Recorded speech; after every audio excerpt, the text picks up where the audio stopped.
আলামিন আসসালাতু ওয়াসসালামু আলা সাইয়্যিদিল মুরসালিন ওয়া আলা আলিহি ওয়া আসহাবিহি আজমাইন।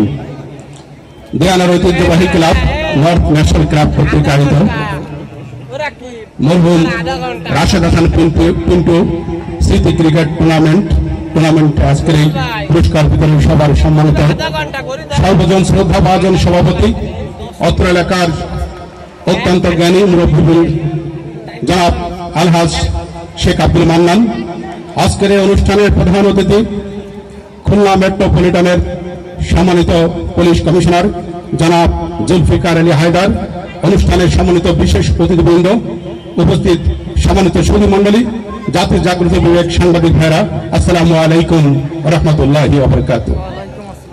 সম্মানিত উপস্থিতি, আজকে যেখানে দাঁড়িয়ে আমি কথা বলার সুযোগ পেয়েছি, বিগত বছর 5ই আগস্ট বাংলাদেশে যারা আন্দোলন করেছিল, বাংলাদেশে একটি নতুন স্বাধীনতা এনে দিয়েছিল, তাদের প্রতি আমি গভীর শ্রদ্ধা ভরে তাদেরকে আমি স্মরণ করছি। এই ক্লাবের আমাদের শ্রদ্ধাভাজন মরহুম সাবেক সভাপতি গাজী সিরাজুল হক সহ এলাকার নেতৃবৃন্দকে, যারা এখানে এই জ্ঞানের নেতৃত্ব দিয়ে আমাদেরকে সঠিক পথের দিশা দেখিয়েছিল। আজকে আমি আবেগে উত্তোলিত হয়েছি, যে যুবক ভাইরা আমার কাছে গিয়েছিল এই ক্রীড়া প্রতিযোগিতার কথা বলে দাওয়াত নিয়ে, আমি তাদের মুখে থেকে তাকিয়ে দেখেছিলাম, তাদের মুখে জল জল করে জ্বলে ওঠা একটি চাকচিক্যময় সম্ভাবনার আস্তরণ আমি দেখতে পেয়েছিলাম, যার বাস্তব প্রমাণ আজকে একটি সুন্দর পরিবেশে দীর্ঘদিন খেলা পরিচালিত হয়েছে। কোথাও কোনো বিশৃঙ্খলা ছিল না, কোথাও কোনো মারামারি হলো না, আমাদের সৃষ্টি হয়নি, এখানে কোনো প্রশাসন লাগেনি। আজকে তারা দেখিয়ে দিয়েছে যুবকরাই পারে দেশ স্বাধীন করতে, যুবকরাই পারে সমাজকে পরিবর্তন করতে, যুবকরাই পারে তাদের চরিত্রকে গঠন করতে। শুধুমাত্র যুবকরা অন্যায় করে না, আমরা অভিভাবক হিসেবে অন্যায় করি। যুবকদেরকে যদি আমরা সত্যের পথে, ন্যায়ের পথে আদর্শ শিক্ষা দেই, তাহলে যুবকরা তো মাদকাসক্ত হতে পারে না, তারা তো পথভ্রষ্ট হতে পারে না, তারা বিপদগ্রস্ত হতে পারে না।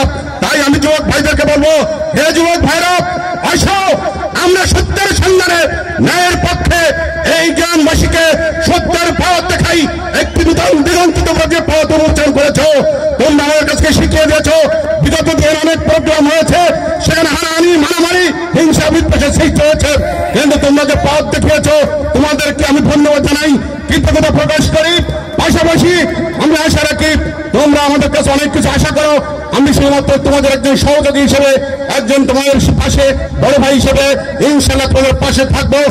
আর আমি প্রশাসনকে বলবো, যেহেতু এখানে প্রশাসনিক সর্বোচ্চ পর্যায়ের নেতৃবৃন্দ রয়েছেন, আমরা দৌলতপুর থানার যে ভারপ্রাপ্ত কর্মকর্তাকে পেয়েছি, আমি হলফ করে বলতে পারি, আমি গর্ববোধ করি যে এইখানে যিনি বসে আছেন অফিসার ইনচার্জ, তিনি একজন সৎ, দক্ষ, মানবিক, সাহসী, দৃঢ়চিত একজন অফিসার।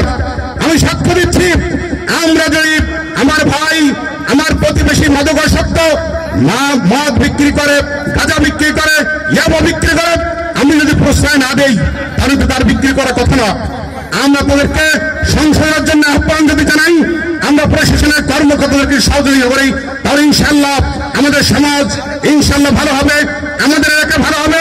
আগামীতে যেন আমরা সেটা ঐক্যবদ্ধভাবে, আন্তরিকভাবে, একত্রিত হয়ে আমরা আমাদের সমাজকে সুস্থ সুন্দরভাবে পরিচালনা করতে পারি, সেজন্য আমরা প্রশাসনিক সকল কর্মকর্তাকে আমি আজকে অনুষ্ঠানে উপস্থিত হয়ে এই অনুষ্ঠানকে যে সুন্দর সংস্কৃতিকে নিয়ে যাওয়ার জন্য আমাদেরকে গর্বিত করেছেন, এজন্য আমি এই ক্লাবের পক্ষ থেকে, এলাকাবাসীর পক্ষ থেকে ধন্যবাদ জানিয়ে আমার কথা শেষ করছি।